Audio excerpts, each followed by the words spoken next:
Good morning. So this lecture is on nephrotic syndrome in children. My name is Dr. Mala. The objectives of this lecture are basically to define what nephrotic syndrome is, to look at some of the etiologies of nephrotic syndrome in children, then we'll talk about the pathophysiology of nephrotic syndrome, discuss the investigations and complications as well as clinical assessment of children with nephrotic syndrome, and then we'll end up looking at the treatment of patients with nephrotic syndrome in childhood. What is nephrotic syndrome? The first thing I want you to realize is that nephrotic syndrome is not a disease, it's a syndrome. And remember, a syndrome is just a constellation of either signs or symptoms that are known to occur together, that in terms of the cause can be caused by a multitude of different things. So similarly, nephrotic syndrome occurs when you have 4 features in a patient, and essentially these 4 features are as a result of massive loss of protein in the urine. And the 4 features are edema, what is known as nephrotic range proteinuria, hyperlipidemia, and the serum albumin of greater than 5. So there are various ways in which nephrotic syndrome can be classified. The easiest is to classify the nephrotic syndrome based on the age at which the patient first presents. So if your patient presents before the age of 3 months, that is known as congenital nephrotic syndrome. If your patient is older than 1 year, that is known as childhood nephrotic syndrome. And between 3 months and 1 year, that patient will be said to have infantile nephrotic syndrome. Now, these classification systems are not just arbitrary, they also sort of relate to an etiological classification of nephrotic syndrome, in the sense that certain causes of the nephrotic syndrome will tend to be more common in a particular age group. So let's start by dissecting this congenital nephrotic syndrome, which, remember, means that a patient has presented with those 4 features of nephrotic syndrome before the age of 3 months. Usually, in terms of etiological classification, we would be worried about the torches. Remember, toxoplasmosis, CMV, herpes, HIV, EBV, syphilis. Those constituting the torches can cause a newborn to present with the nephrotic syndrome. Other causes of the nephrotic syndrome include genetic mutations. The NPHS1 gene codes for nephrin, which is a protein which forms part of the filtration barrier in the glomerulus. That is known, when this condition occurs, it's known as Finnish type nephrotic syndrome, just basically because it is most common among the Finns. Other genetic mutations include the NPHS2, that's the gene that codes for podicin, another protein that's part of the glomerular filtration barrier. So when you have a mutation in that, baby can present with congenital nephrotic syndrome. There are other syndromes that are associated with nephrotic syndrome. Syndromes such as the Neil-Patella syndrome, Dennis-Drash syndrome. You remember Dennis-Drash syndrome occurs in boys associated with cryptorchidism, Wilms tumor, and nephrotic syndrome. Then you have other syndromes such as Fraser syndrome or Pearson syndrome, where there's also involvement of the eyes. Very rarely, the nephrotic syndrome in this congenital or younger infant age group can be caused by autoimmune conditions. So if mom has SLE, she will have immunoglobulin G autoantibodies that will cross the placenta and go and attack the glomerulus in the baby. And this then can lead to a manifestation of the nephrotic syndrome in the newborn. There's a very rare entity known as maternal anti-endopeptidase. There's some women who have this endopeptidase that is missing in their own glomeruli, and because of this, they have natural antibodies against this protein. So when they are carrying a fetus that is positive for endopeptidase in its glomerulus, mom's IgG will cross the placenta and go and destroy the glomerulus, target the endopeptidase in the newborn, damage the glomerular filtration barrier, and this then would result in nephrotic syndrome. Rarely, you can also get drug reactions in mom. For example, if mom has been on ACE inhibitors, this may lead to nephrotic syndrome in the newborn. Childhood nephrotic syndrome, which remember we said occurs in children older than 1 year, is the most common form of the nephrotic syndrome. In terms of looking at the etiology, we just don't know in about 90% of the cases. So it's idiopathic, but there are also genetic causes. Remember, the NPHS2 gene mutations can cause childhood nephrotic syndrome. There are other genetic mutations, such as mutations in LAM, that can cause this in childhood. We have infections that can cause childhood nephrotic syndrome, your viral infections, your HIV, hepatitis B, hepatitis C, parasites such as malaria. This is not your falciparum, it's the more chronic forms of malaria. And then syphilis. In fact, I should have mentioned that for congenital nephrotic syndrome, the commonest cause in our setting is actually syphilis. Then you have rarer causes such as patients that may have cardiac defects and end up with subacute bacterial endocarditis, or patients that have hydrocephalus, and for some reason they can't have a ventriculoperitoneal shunt, so they end up with a ventriculoatrial shunt. So if that shunt gets infected, they have a situation where they are constantly throwing antigen-antibody complexes into the bloodstream, and these get deposited in the glomeruli and cause inflammation at the level of the glomeruli, with consequent destruction of the glomerular filtration barrier, and this can lead to childhood nephrotic syndrome. And then you have rarer causes such as malignancies, so patients with Hodgkin's lymphoma, either before the diagnosis of the lymphoma or after the diagnosis of lymphoma. This is particularly important in adult practice, where as part of the workup for an adult with nephrotic syndrome, they really do have to rule out the possibility of a malignancy.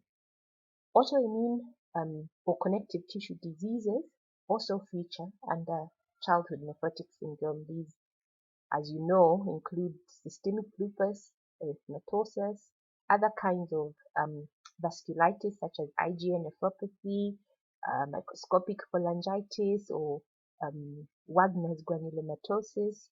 We also have HSP, which is Henoch-Schönlein's purpura, which is similar to IgA nephropathy, except that rather than IgA nephropathy, which is restricted to damage at the level of the kidneys, so it's a vasculitis restricted to the kidneys, HSP also affects other blood vessels in other organs such as the gut, the skin, and so these children will present with a purpuric rash in the gluteal thigh region, abdominal pain. They may have macroscopic hematuria. Other causes of nephrotic syndrome are toxin and drug exposures. So people that live near gold mines and their water source may be contaminated with mercury that is used in the processing of gold may end up with nephrotic syndrome. Patients with lead exposure and chronic abuse of NSAIDs, non-steroidal anti-inflammatory. So let's focus on this idiopathic nephrotic syndrome. After all, it accounts for 90% of childhood nephrotic syndrome, the vast majority of the nephrotic syndrome that you will come across in your practice. So The thing that defines idiopathic nephrotic syndrome is the fact that on biopsy, you will not see significant immune deposits on immunofluorescence. So if we were to do a biopsy of a patient with idiopathic nephrotic syndrome, we wouldn't really find significant deposits of IgM, IgG, we wouldn't see any C3, we wouldn't see any IgA, or very little. And then in addition, we would see under electron microscopy that we would get what is known as a fusion of the epithelial fruit processes. And then there are specific abnormalities that have been found in these children that have this idiopathic nephrotic syndrome. There are 3 patterns on histology that are associated with this kind of nephrotic syndrome. The first is focal segmental glomerulosclerosis in about 20%, and then you have what is known as minimal change disease, meaning basically that the glomerulus looks normal on light and immunofluorescent microscopy. And then you have the mesangial proliferative type of picture in these kids, idiopathic nephrotic syndrome. Remember from your histology, this is the appearance of a normal glomerulus, and these circles are the capillary loops. These are the mesangial cells, and this is the connective tissue of the mesangium. This is what normal glomerulus looks like, and Bowman's capsule would be like on the outside. Minimal change disease, remember we said the glomerulus looks normal on light microscopy, as you can see. So looks almost the same as the normal on light microscopy, looks normal.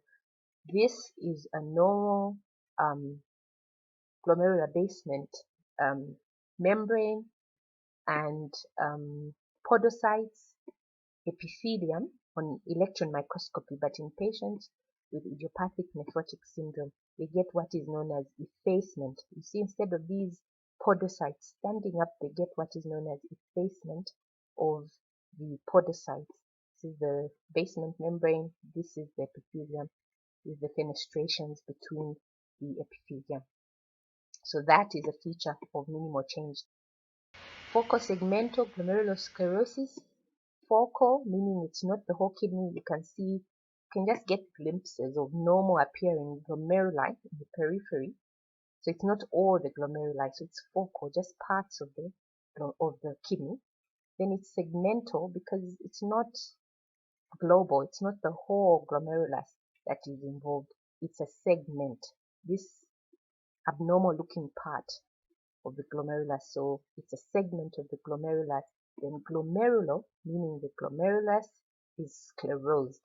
This is the sclerosis that was seen, the second type of lesion that is seen in patients with idiopathic syndrome. And then finally, you may get a pattern of mesangial proliferation, which means either you get an increase in the nuclei of the mesangial cells, or you get an expansion of the mesangial connective tissue in between there. So that is mesangial glomerulonephritis.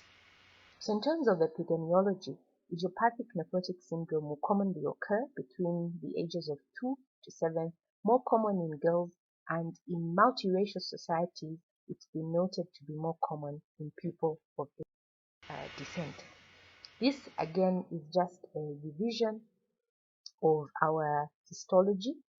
Remember that when blood flows into the glomerulus, it goes in through arterioles, and these arterioles break up into these capillary loops which then rejoin to form the efferent arteria. So I want you to notice that each of these loops of capillary is hugged. This is a closer view. It's hugged by podocytes.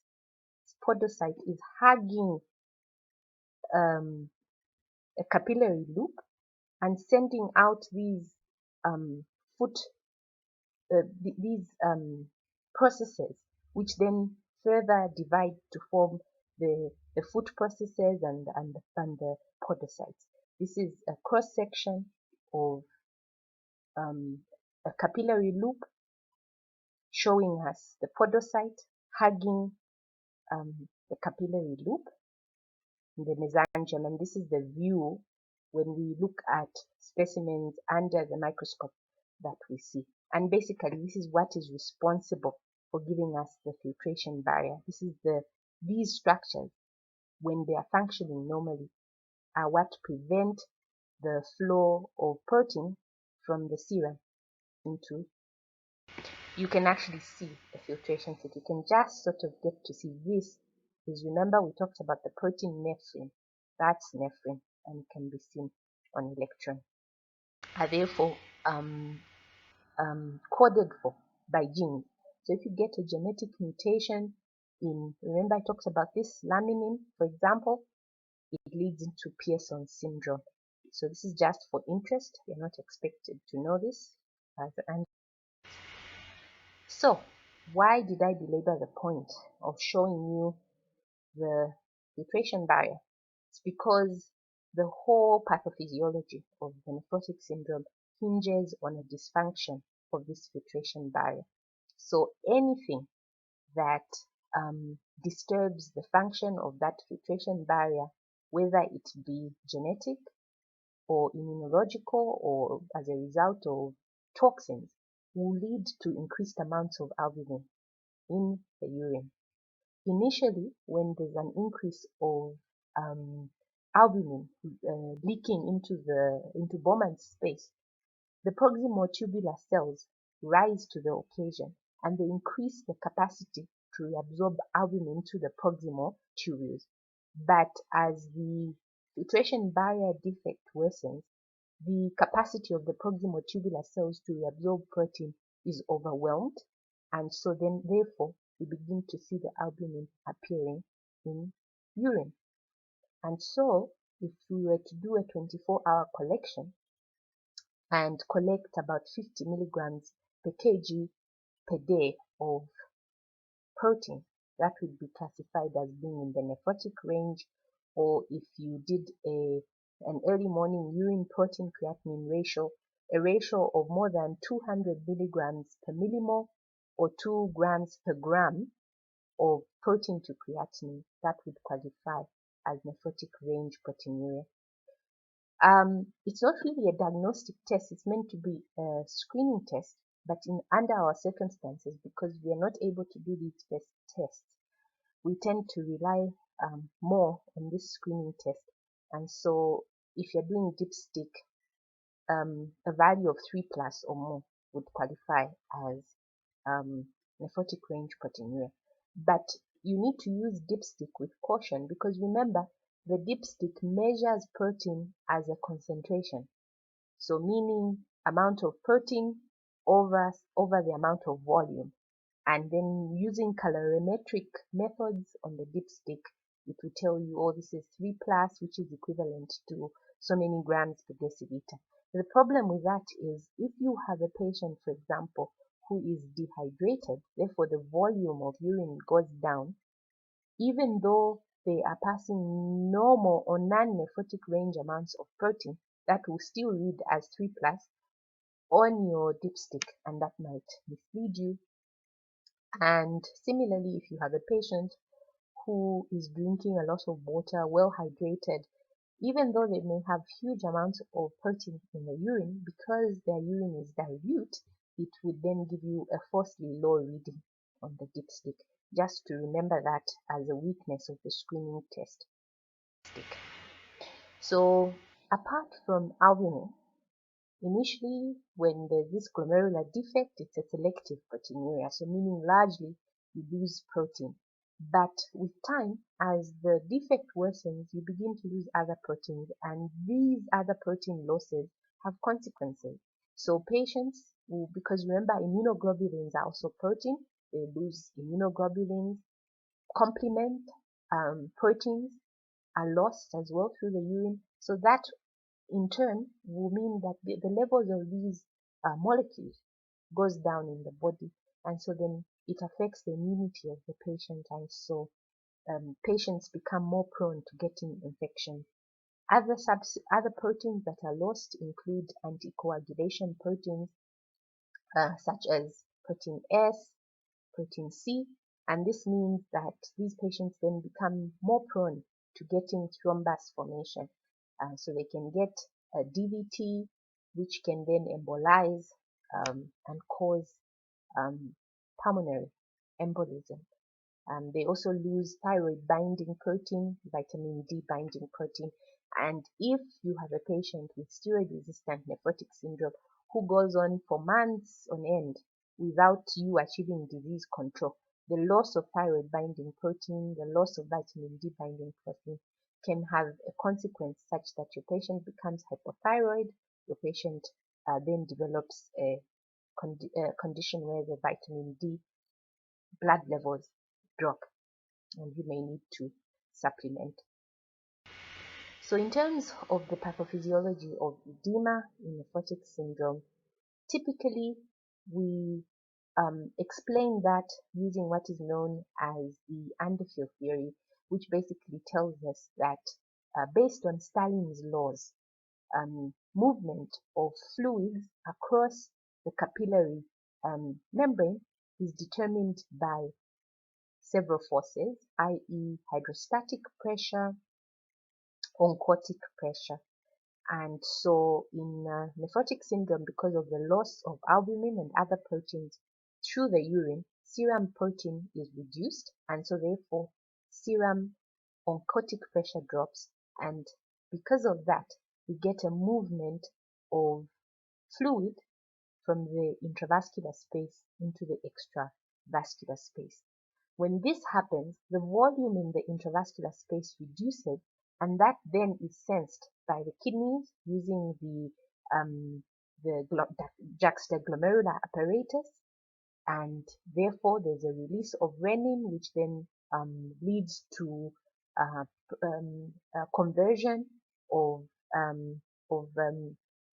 of angiotensin, angiotensinogen into angiotensin 1 and consequently angiotensin 2, and so you get peripheral vasoconstriction, you get increased reabsorption of sodium as a direct effect of angiotensin 2, and you also get an increase in production of aldosterone by the adrenal medulla, and aldosterone then acts at the level of the distal tubule to cause an increase in sodium reabsorption. And we know that where sodium goes, water will also go, and then it just becomes a vicious cycle where this patient with a low oncotic pressure has increased reabsorption of sodium and water, and yet these substances are not able to stay in the intravascular space, so they get extravasated, and the renin-angiotensin system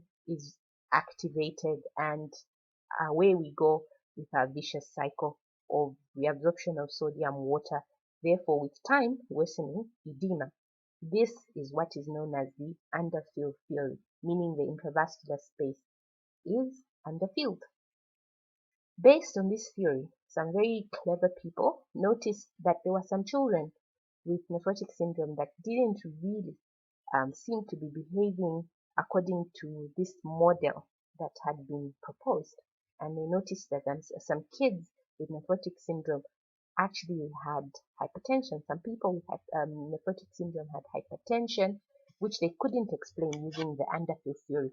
And in short, they came up with an alternative theory which would explain hypertension in some children with nephrotic syndrome, which is known as the overfill theory, which basically postulates that in certain children with nephrotic syndrome, there is a production of cytokines due to the inflammation at the level of the glomerulus that actually causes a primary activation of the epithelial sodium channel, such that in addition to everything else that may be going on, you also get a primary increase in sodium and water reabsorption, which may account for the presence of hypertension in this group.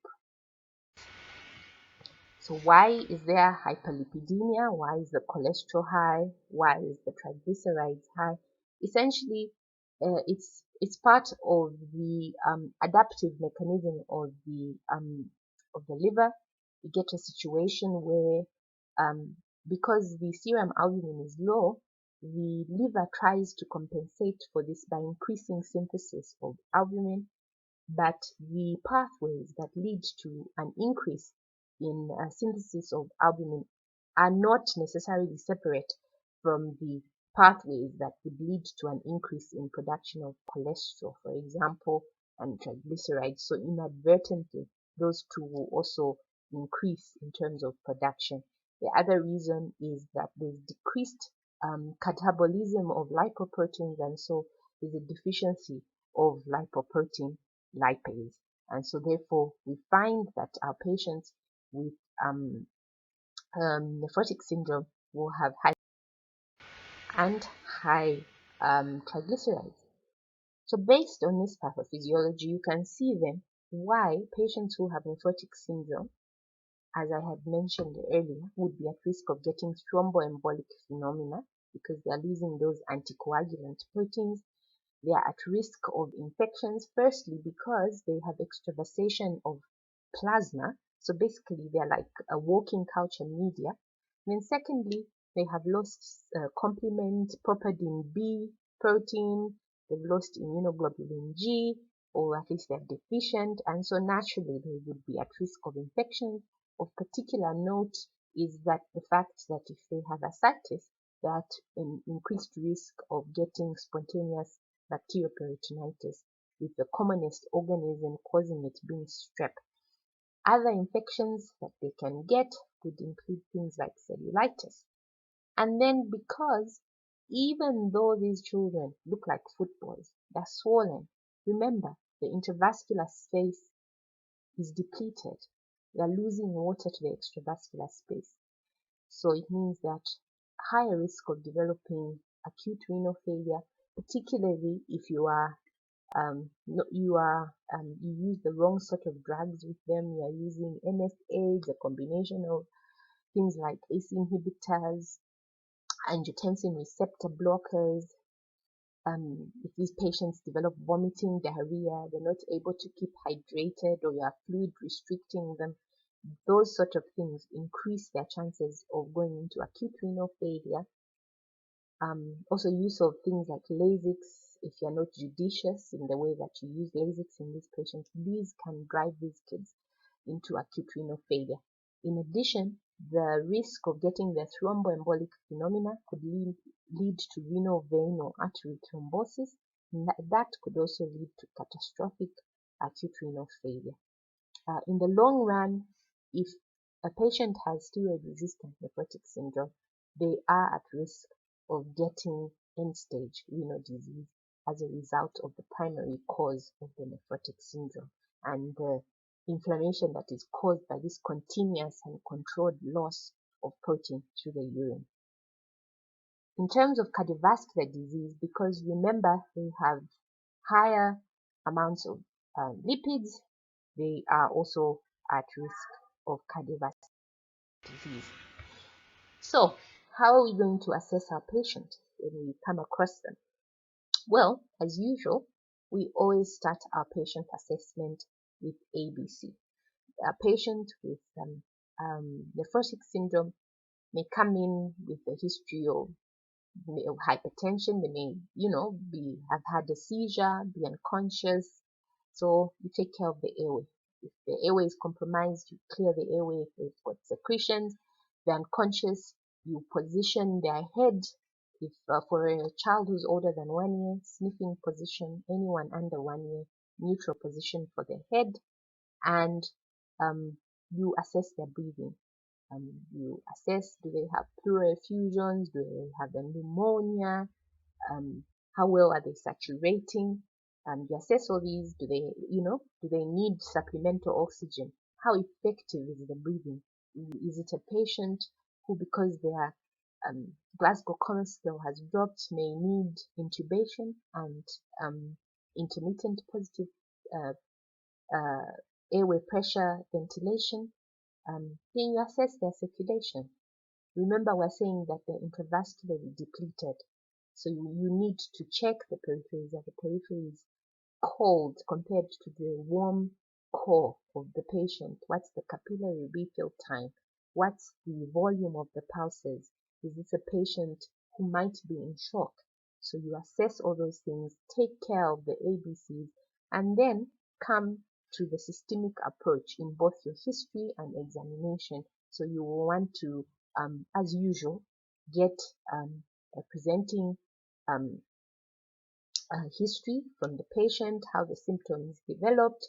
They're interested in the drug history to try and establish if there are any risk toxins that the patient may have come across. They're interested in the history of presenting symptoms. You try and bring and review of system. Search out the systems. Is there any evidence that you could be dealing with a vasculitic disorder? Is there any history of rash, arthralgia, arthritis? You examine the patient, look for dysmorphisms. Are the eyes normal? Is there cryptorchidism? Can you feel any masses? You examine the skin, anything that could give you a clue as to what may be causing the nephrotic syndrome. So whenever we come across a patient with nephrotic syndrome, before we settle down and say this is idiopathic nephrotic syndrome, we want to rule out secondary causes of the nephrotic syndrome. So in terms of investigations, we're very interested in doing a full blood count. We're interested, is it in the white cell count? Is this a patient? Remember, they're immunocompromised, they're losing immunoglobulins. Could they have an infection? We're interested in the platelet count. They're at risk of thromboembolism. If their platelet count is greater than 500, they're at higher risk of getting thromboembolic phenomena. We're interested obviously in their renal function, their urea creatinine, to see whether or not they have renal dysfunction. To establish the diagnosis, we need to do albumin and a lipid profile, and then we know that this patient will have to receive immunosuppression to treat the nephrotic syndrome. So we want to make sure they don't have TB, so we'll do a tuberculin skin test or mantle chest x-ray. If you have resources at your center, you will want to establish whether or not your patient is immune against conditions such as measles and varicella zoster. So you do IgG levels for those, so that not that because these are live vaccines, you wouldn't give them now. You would wait until you treated your patient, and once they've been in remission and off steroids for at least 6 months, then you would vaccinate them against measles and varicella zoster, so that should they get any further recurrences of the disease, they are at least protected against those pathogens.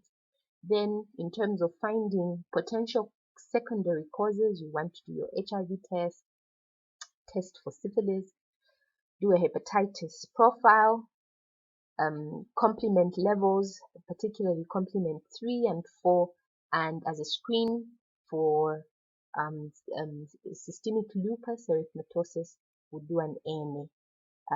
It's very rare that you would need to do a renal biopsy at first presentation, but some of the things that would make you do a renal biopsy at first presentation are if any of those tests that we talked about, the ANA, C3, C4, HIV, are abnormal, to try and figure out whether the histological pattern matches the pathogen that you suspect could be causing the problem.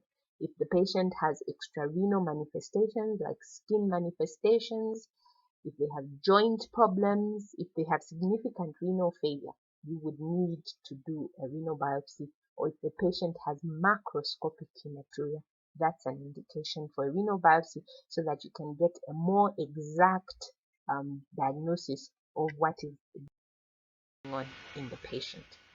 In terms of treating patients who have nephrotic syndrome, we've been using steroids for decades, and this use of steroids is also helpful because it helps us to further classify patients into those that are steroid sensitive. So if you give them steroids, they'll go into remission, and those who are steroid resistant. So let's start with the steroid sensitive group. Those that are steroid sensitive, those with steroid-sensitive nephrotic syndrome, you notice that there are those children who, once they go into remission, they'll be well for years and years, and come back maybe after 2 years, after 1 year. Those don't have frequent relapses, so they are known as infrequently relapsing nephrotic syndrome. Then you get those kids who, in the first 6 months after diagnosis, they will have more than 2 relapses, or in the first 12 months after diagnosis, they'll have 4 or more relapses. Those are known as frequently relapsing nephrotic syndrome. And then there are those children who have respond to steroids, but when you start reducing, tapering down the steroids, or within 2 weeks of stopping steroids, they will have a relapse. Those are known as steroid-dependent nephrotic syndrome. So the problem with having a patient who has frequent relapses or one who is steroid dependent is that they will spend most of their time on steroids, and we know that steroids have side effects from head to toe that standing out, particularly in children, are things like they can actually retard growth, and we don't want that in children. They can cause a cushingoid appearance where your patient has trunk obesity, and obviously that will just affect the child's self-esteem. In addition, we know steroids are immunosuppressants. They leave the child even more prone to infection. So we don't want to keep those patients constantly on steroids in a bid to control this disease. And so therefore, if you have a patient with frequently relapsing nephrotic syndrome or steroid-dependent nephrotic syndrome, you then have to use alternative methods of controlling the nephrotic syndrome. So let's with our patient who comes in for the first time, and how are we going to treat them? Well, the first thing to remember is that the plan from the beginning is to treat this patient for 3 months or 12 weeks. And how that is split is that in the first 4 weeks, we're going to give them 2 milligrams per kg, which is equivalent to 60 milligrams per meter squared per day, once a day for 4 weeks. So the maximum, meaning even if your patient is 100 kg, you're not going to give them 200 milligrams. No, the maximum is 60 milligrams.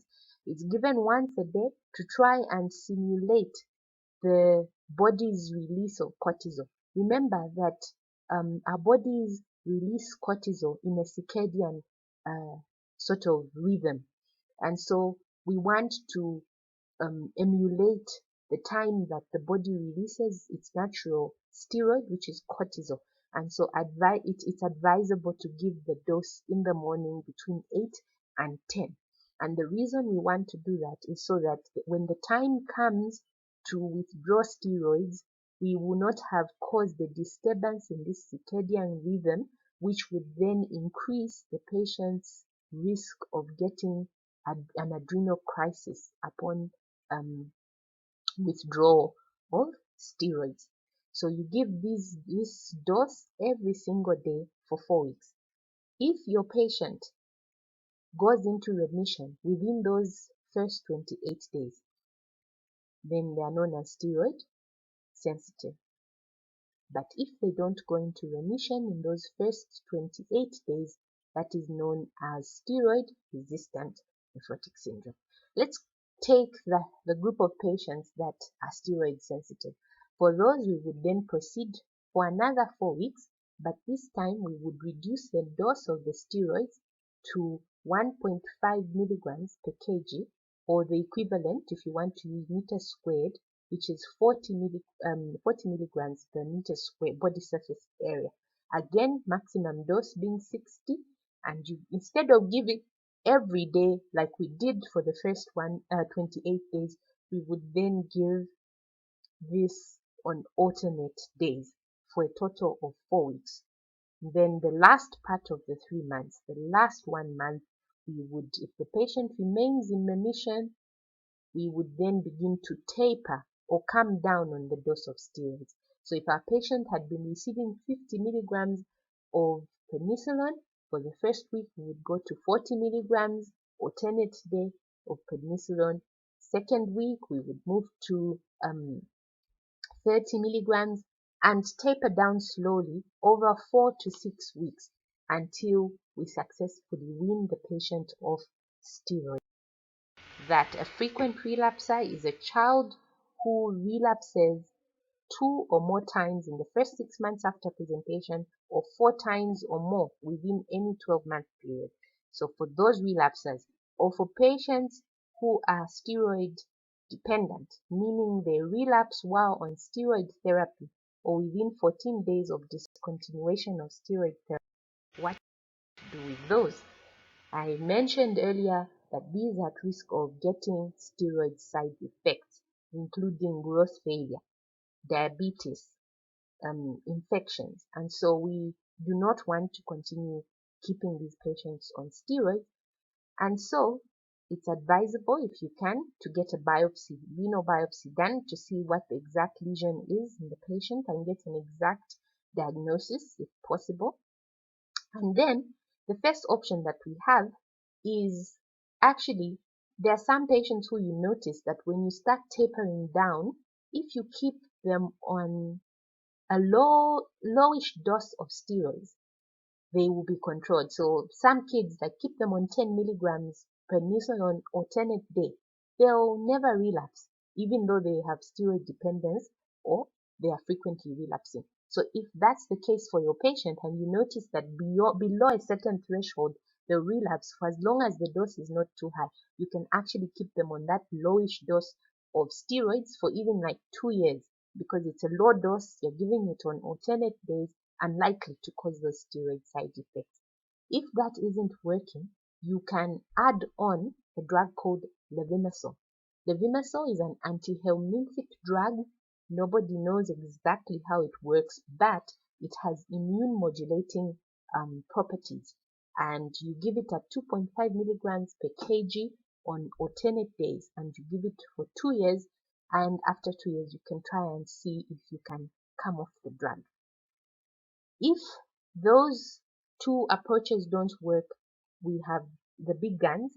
These include alkylating agents. These are drugs such as cyclophosphamide and chlorambucil, which are antiproliferative drugs.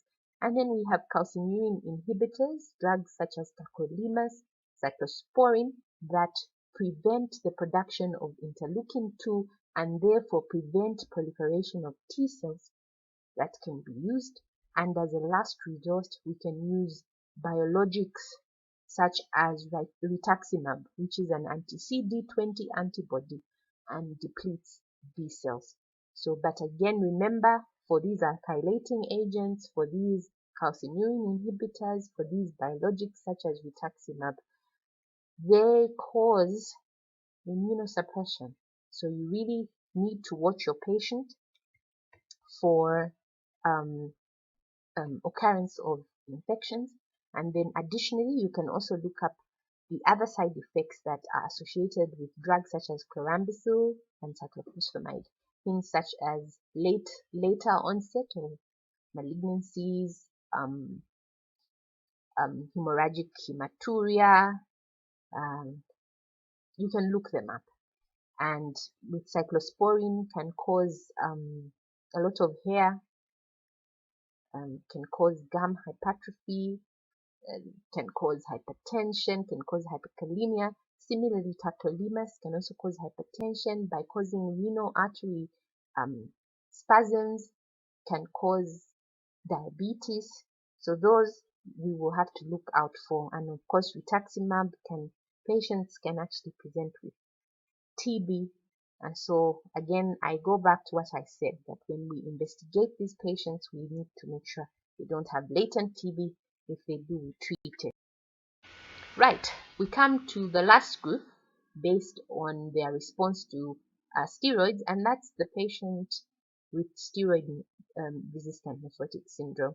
It's highly advisable to do a biopsy so that we know what we are dealing with. There are certain entities that are known not to respond to aggressive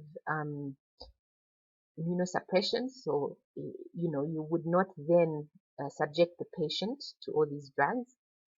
And then if you can, you do genetic studies. Up to 30% of children with steroid-resistant nephrotic syndrome have been found to have genetic defects. And again, you then would be advised to exercise caution. You might not be so aggressive with using these immunosuppressant drugs.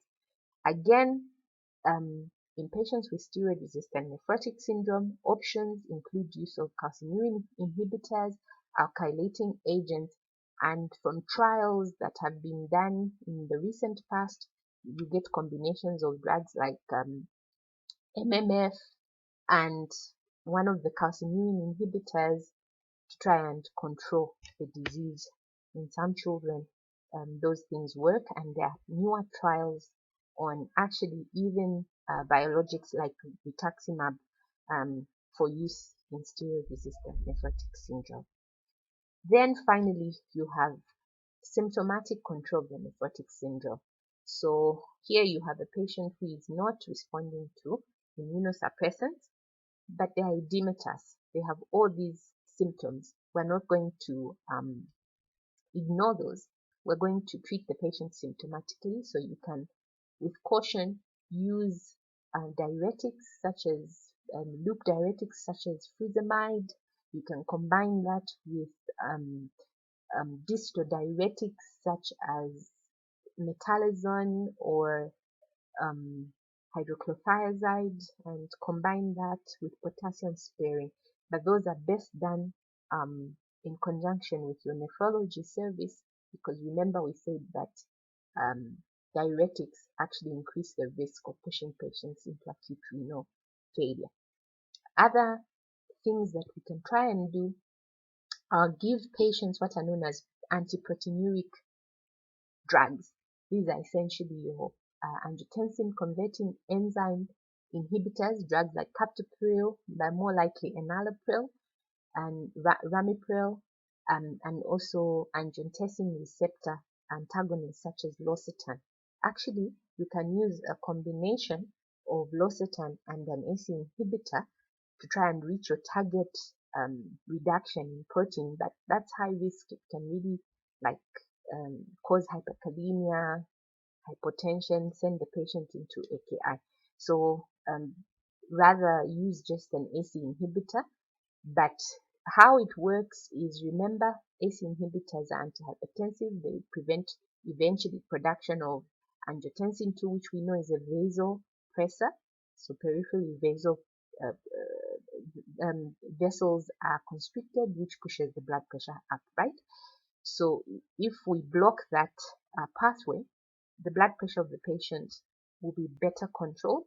And if the systemic blood pressure is better controlled, it means that the perfusing pressures of the kidneys won't be so high, and it means that the filtration pressures at the level of the glomerulus will be reduced, and so therefore protein filtration across that filtration barrier will also be reduced. The second mechanism is that we know that angiotensin 2 causes constriction of the efferent arteriole. So therefore, if we block the production of angiotensin 2, we get dilatation of the efferent arteriole. Again, the filtration pressures at the level of the glomerulus are reduced. So therefore, filtration of protein is reduced. The third mechanism has to do with the effect of having continuous filtration, abnormal filtration of protein across this filtration barrier. So every time that albumin is being filtered across this filtration barrier, that's abnormal and it stresses the cells. In addition, remember I said that the proximal tubules will try and reabsorb the albumin. Again, those cells are overworking, they get stressed, and we get a stimulation of production of pro-inflammatory cytokines, and so you get a migration of inflammatory cells into the peritubular tissues from the peritubular capillaries. And we know that inflammatory cells inevitably, once they get to the site where there is this inflammation that's happening, release those granules that have substances that destroy the tissues around. And where there's destruction, we know that there's fibrosis. So one of the pathways that promotes fibrosis involves a molecule known as transforming growth factor beta. So one of the effects of giving patients ACE inhibitors is that ACE inhibitors will block the pathway of transforming growth factor beta and therefore prevent fibrosis of the peritubular tissues, therefore slowing down the progression of towards end-stage renal failure in the patient. So these are the options that are available, but patients with steroid-resistant nephrotic syndrome have a poor outlook because many of them will end up with end-stage renal disease, and in countries where they have transplant programs, many of them will end up getting transplanted. We come now to the end of